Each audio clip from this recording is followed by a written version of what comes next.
You're tuned in to the Binge It Babe podcast with your host, me, Candace Estelle. All right, babes, let's get binging.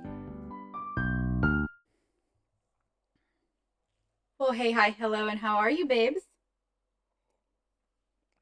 It's October 9th. We got the sweater. We got the mug. We got the Binge It Babe. And what are we talking about? We're still doing spooky season because that is a month-long, every single day commitment that I have vowed to do for you. And is it exhausting? Yes. Oh my goodness, this is so much. Do I regret deciding to do this? Who's to say? If a lot of people start watching, totally worth it. If no one watches it, probably still worth it because I have a lot of fun doing all of this. But is it a lot of work and maybe a little bit of stress? Totally. It's so much work to do. Also, ooh, whatever my also was is gone. I do not remember what it was. I do not. Could not tell you. Having a day. Okay. So October 9th, it's nippy, and we are doing what we do in the shadows today. And are you thinking, oh, the TV series? No. You know why? Because that TV series sucks. I'm just kidding. I love that TV series. I've watched it a lot, like on repeat. Fantastic. It's so cute. A little bit gross, but mostly cute. No, we're not doing what we do in the showers. We're not doing that ever. What we do in the shadows, the TV series, because we still have a season left. It just started. There's a whole season to come out. So once the entire show has wrapped up, that's when I do the Binge It Babe. Keep that in mind. Remember that I only do either if it's already got 5 seasons under its belt or if it's over. Except for 911 Lone Star, because I did think it was over when I went to go do the episodes. I didn't know that there's another season coming. I'm excited, but that was an accident. So we're going to wait for the TV series until it concludes. Okay? Until it's completely done. I do think it does technically have 5 seasons, but I know that the 6th season is the last season. So don't be upset. When we talk about it, we're going to give it its due. It's not going to be one episode for all 6 seasons. It's going to be an episode per season, which is better, I think, right? It's going to be better. What are we talking about today, my friends? We're talking about What We Do in the Shadows, the movie that Taika Waititi and Jermaine Clement wrote and directed and starred in. And you'll know Jermaine Clement maybe from Flight of the Conchords, and you'll know Taika Waititi from everything else, right? What We Do in the Shadows. Ooh, what's the one he just did as a pirate? Oh, I just watched it. Oh, Our Flag Means Death. Thor Ragnarok, Thor Love and Thunder, which is on the list.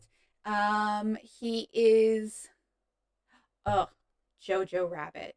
Jojo Rabbit is so good. It's such a good, I loved it. It was so good. It was heartbreaking, but in the best way.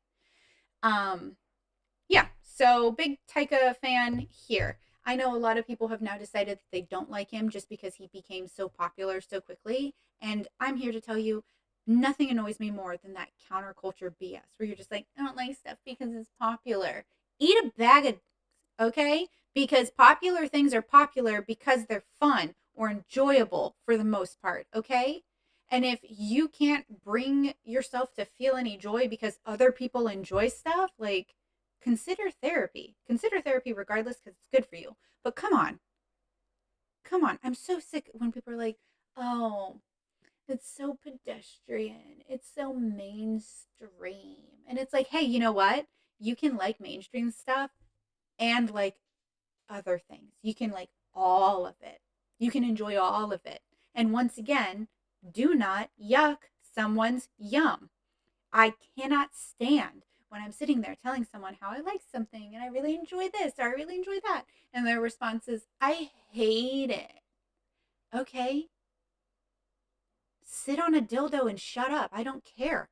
Why are you trying to change the subject from me loving something to you being like, it's stupid? Now, if you're talking and having a conversation and your friend's like, do you like it? You can be like, nah, it's not really for me. But to sit there and be like, it's stupid and I hate it and I don't understand why anyone would like it. Rude. Check yourself. Okay? Moving on. We're talking about What We Do in the Shadows. It is a very short movie, so I assume that this is going to be a very short episode because I also don't want to give too much away because I'm a terrible little giveawayer of information. So yeah, What We Do in the Shadows is like a very low budget film, it feels like. And then I saw the budget and I was like, oh, that's surprising because the budget is like 1.2 mil. And I thought this was like a 500K, 3 to 500K situation max. It follows its Interview with a Vampire, but mockumentary style. So the actual interviewing part instead of just like that sexy nonsense that Anne Rice brought to us. And I don't mean that what she did was nonsense. I'm just saying that like this is more like documentary style. So a mockumentary, and it cracks me up because they do the little title cards, and it'll be like the person's name and it'll be like vampire or werewolf, which is so funny. I love that this little series does bring in werewolves and they do have like this like cats versus dog type of rivalry, and then they end up becoming friends with one of them at the end. It's so cute. It's so cute. This is the first thing I ever saw Taika Waititi in. I don't know if I watched it in order, where like I was aware of the other things being Taika Waititi, and so I watched this movie. I don't think that's what happened. I think he existed, right? I think I was doing things and I knew about him adjacent, like the name I had heard, but I don't know if I was like, oh, I like that guy. And then I saw this and I was like, oh, I like this. His character is my favorite one in the show movie because he is like a sweetheart vampire, and he talks about how he fell in love with a girl and then he I think what was the problem that he was in a shipping crate for like the coffin and everything and got shipped to the wrong place, and by the time he made it back to her because of how transit worked at that time, like she was already married to someone else, which is tragic, but also really funny because it's like I got shipped over here, and like you can't do anything about it, right? Because I don't think flying was necessarily a thing. They got to be in a coffin during the day, or they'll burn up. It's just ridiculous. And my favorite part is at the end of the movie, he decides to actually chase true love, and so he goes and finds her and bites her, but she's like 98 years old or 99. So at 99, she now becomes a vampire. She looks 99 still. She just doesn't feel it.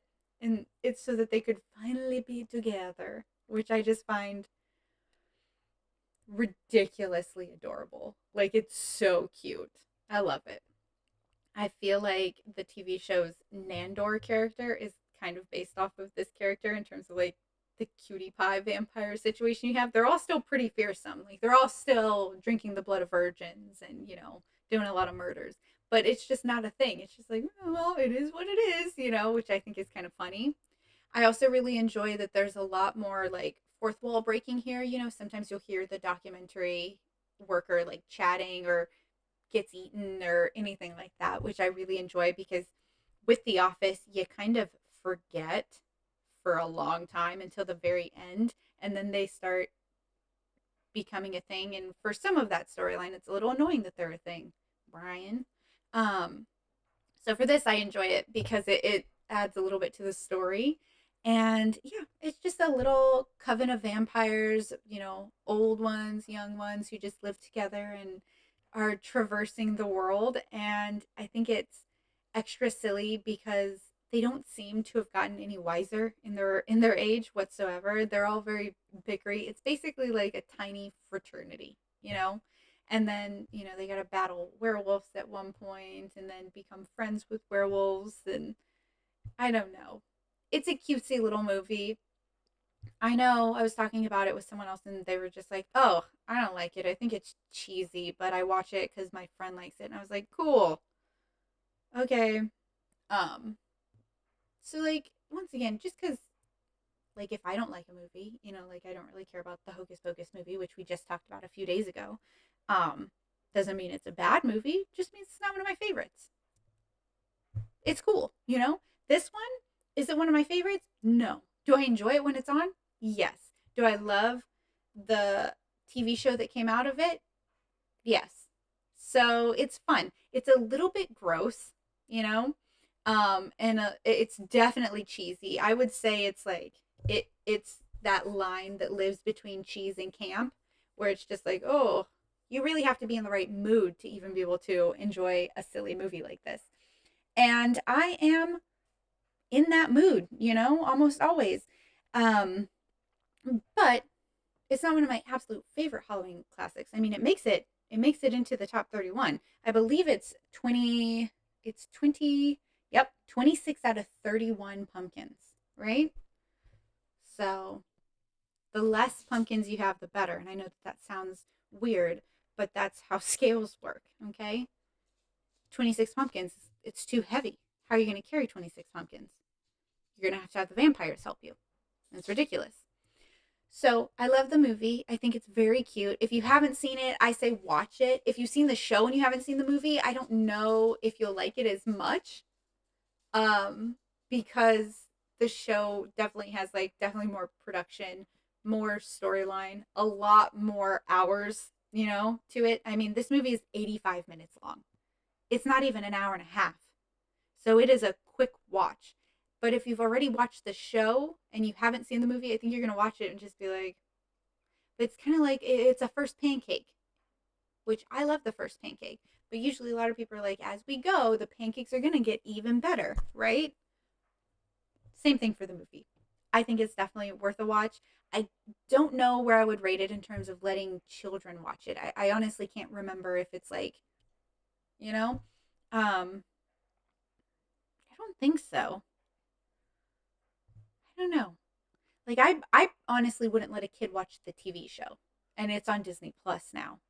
So again, make a parenting choice based off of how you choose to parent, because I am not your child's parent, and I don't really need to have a say in stuff like this. I don't know. I don't even know why I give you guys my children ratings.